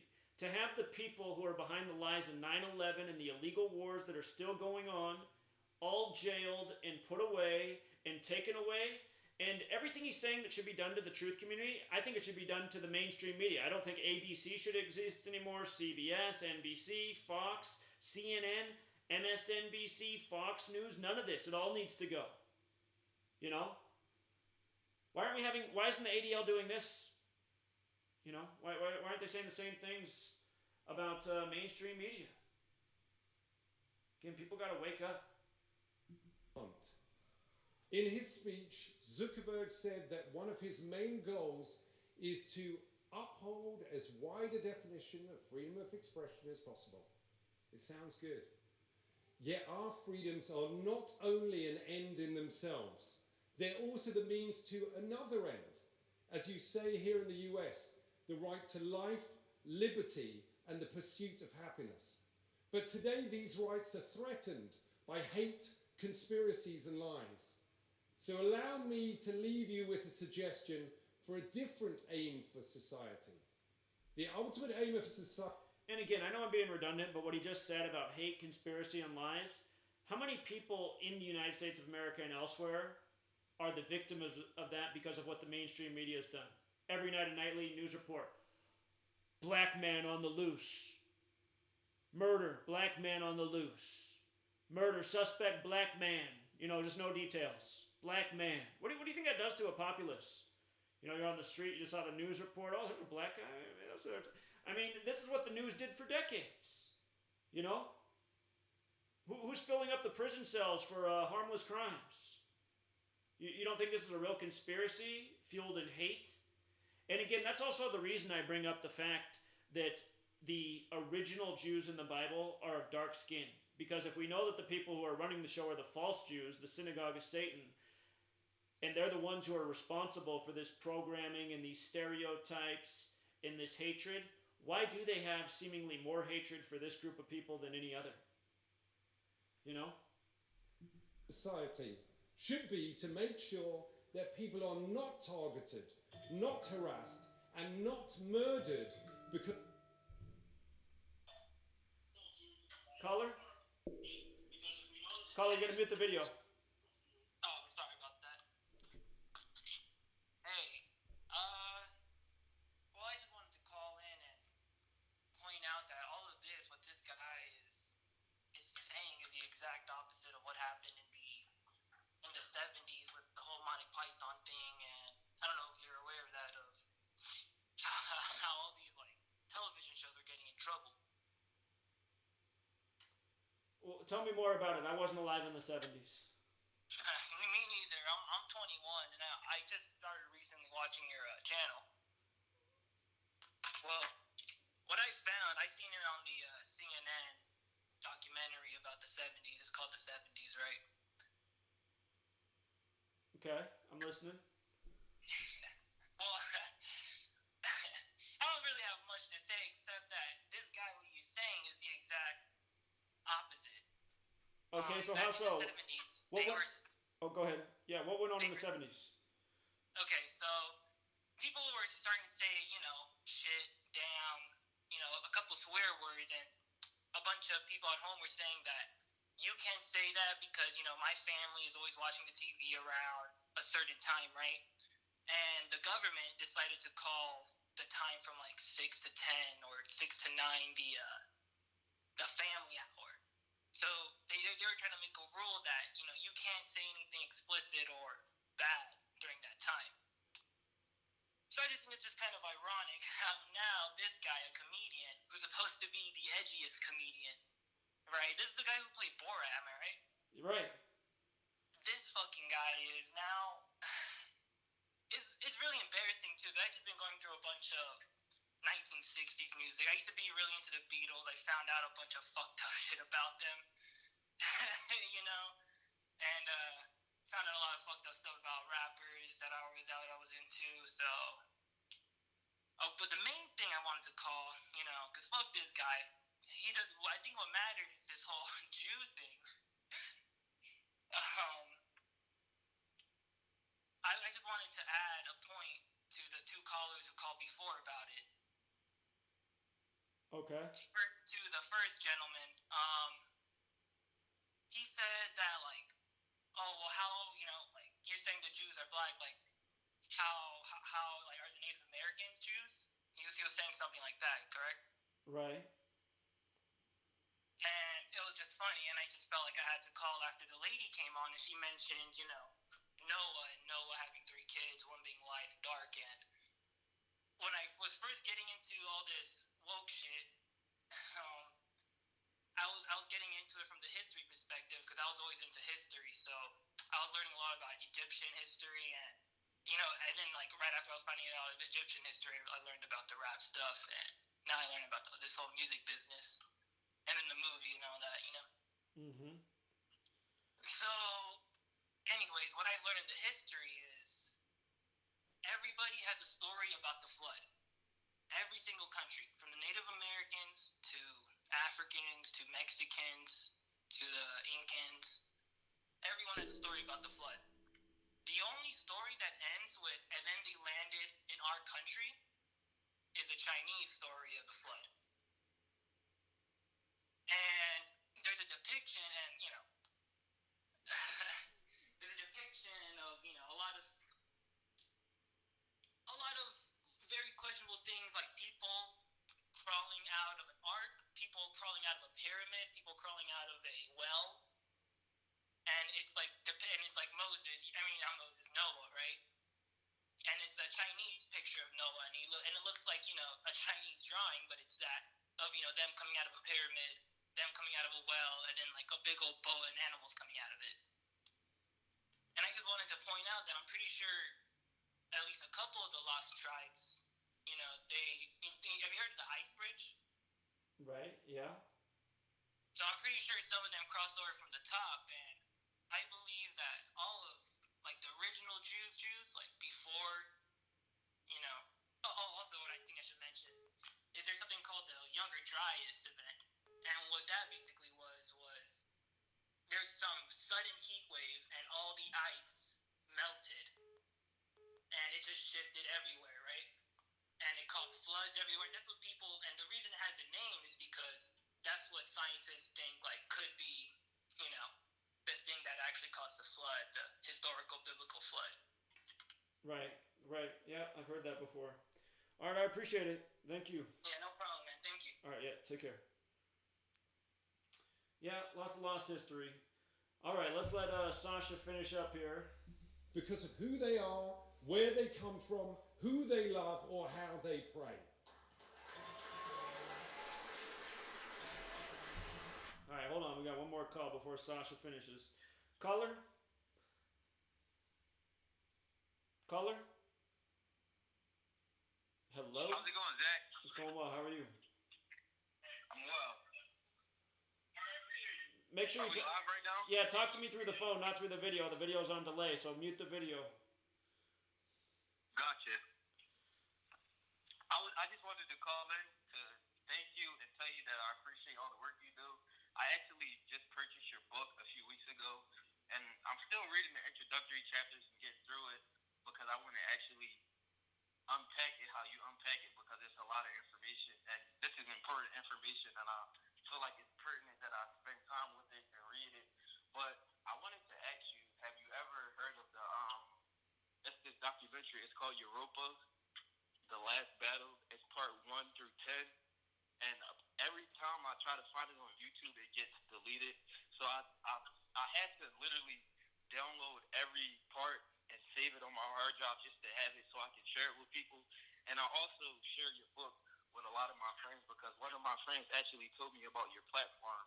And ever since they told me about that, I've just been taking all of the information you put out and spoon feeding it to people and planting seeds. So you're definitely doing a great thing. I'm actually going to probably buy the $20 membership to your Patreon page just because of the great work you do. So I just wanted to give you some words of encouragement and say keep up the great work because I kind of find myself doing the same work that you do, and I kind of deal with the same trolls. I mean, I don't know as much about the gematria, which I'm trying to teach myself, but as far as just spreading the truth and exposing the truth about the fake views and synagogue and Satan and everything, I get a lot of pushback with that, and it's crazy because people are so brainwashed that you can have the truth right in their face, and that's not good enough for them. So I just want to let you know your message don't fall on deaf ears, and people are definitely listening, and we support you. I appreciate it, friend. Thank you for getting my book and sharing it with people. Europa, The Last Battle. Is that what it was called? Yeah. Okay, Yeah. I'm gonna look that up. I haven't seen it. Gotcha. All right. Have a good night, Zach. Thanks, friend. You take care. Bye. You too. All right, Europa, The Last Battle. I'm gonna have to look at that one. All right, the final minute. Here we go.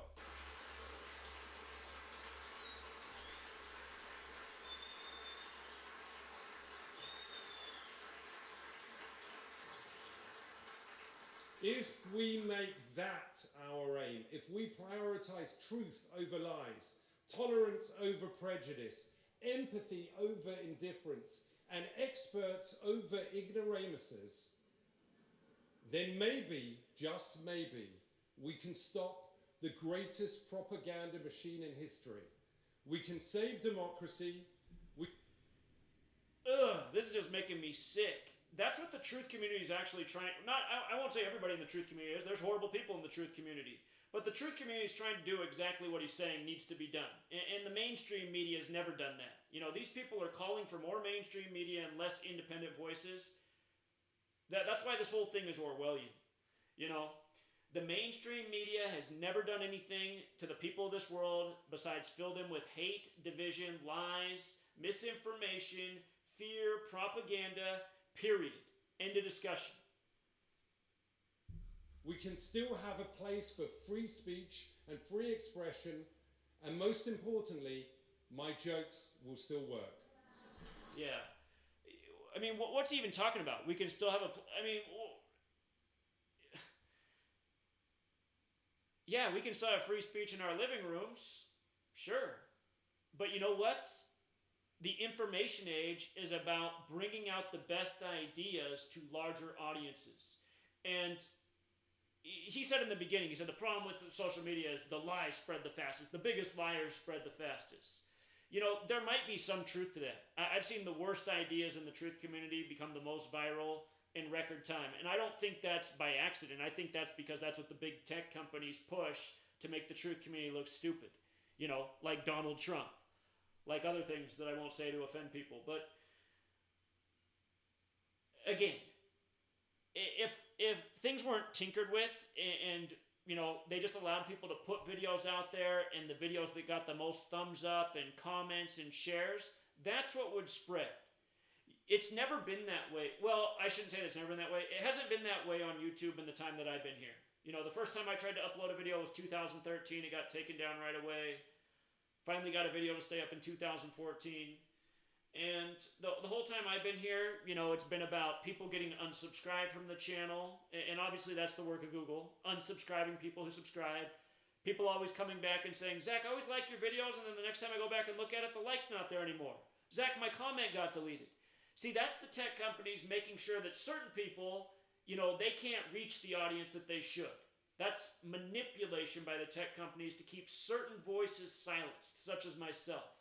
You know, the way it always was for me when I first started, I still remember when I got so excited when my first video stayed up, because I had a blog up until that point, and my blog like literally averaged about 100 views per week. And I uploaded this video to YouTube, the first video I ever uploaded, and it had like 100 and some views after the first day it was online. I was like, wow, one day and I got 100 and some views.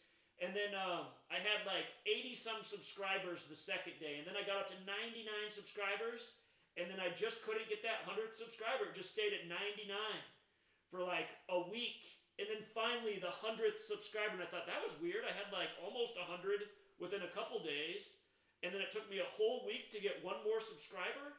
And then I noticed how every time I'd get a bunch of subscribers almost up to the next 100 mark. So then it went from there to like 199 subscribers. But then I just couldn't get that 200th subscriber. It just stayed there for like a week. And the pattern just went on forever. You know, you just couldn't get to that next 100 mark. It would take a whole week to get that extra subscriber. And I caught on. I was like, okay, this is something they're doing to... And then people were leaving comments like, Zach, I was unsubscribed. I was like, this is what they're doing. They're making sure that the channel doesn't grow. They're keeping it at this thing for an extra week. And, you know, so just realize, the people that get the big views, you know, that show up in your sidebar all the time, that's what YouTube wants you to see. You know, those are the selected and chosen voices for whatever reason. So, again, if they just built a platform where people could upload, and the metric they set is, you know, whatever video gets the most likes, the most comments, the most shares, that's what rises and shows up in the most people's feeds, and it wasn't manipulated by the Google engineers and other people weren't purposefully suppressed, then you would get the best ideas probably. And if some hate speakers rose to the top, because there are elements of society that just love hate and division and chaos and shitting on other people, you know what? It would be fine if they were at the top, because they'd be an example. And then, you know, other people would be able to call out those people or address the points they're making. Then you would have a real, you know, place of ideas and a legitimate competition of ideas. You know, that's the way it could be. That's the way it should be. Not arguing for, oh, let's censor everybody and let's just promote all the mainstream outlets to the top, and oh, let's make it even worse so that, you know, you have to upload a video and then it has to sit in a queue while some robot analyzes it for a week before it finally processes. I mean, this is bullshit. This is bullshit. This is what some dishonest, criminal, sociopathic scum would want, which are the people who run Google, which are the people like Sacha Baron Cohen. I mean, I honestly guarantee you that Sacha Baron Cohen doesn't give a shit about any of this. He's just an asshole comedian, has some, you know, humoristic qualities, cares about his money, and I guarantee you he got paid by the ADL to come and do this, and they chose him just for the reason they do all the things, to mock people and really put it in their face and hit people with irony. This is what the cabal loves. So anyway, here, let him finish his final 17 seconds. Thank you very much.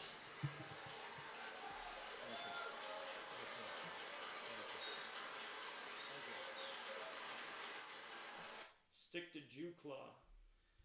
All right. I see I got some super chats. Sorry I missed them live. It's the first time I looked at the chat, but do appreciate the support. And told the sweet lady I'd be on here for an hour. It looks like I'm at 2 hours, so didn't do a great job with the time management.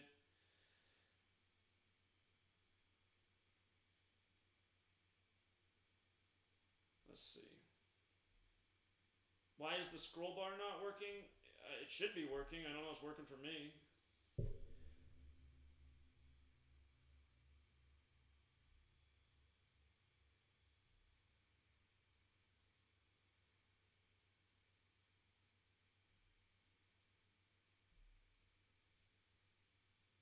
All right. right, you guys, we'll leave it there. I did go an hour over time. I don't know how to go back and see what the super chats were, but I'll figure that out. And the next time I do a video, I'll address those super chats. So thank you for that. And until next time, Truth Seeker.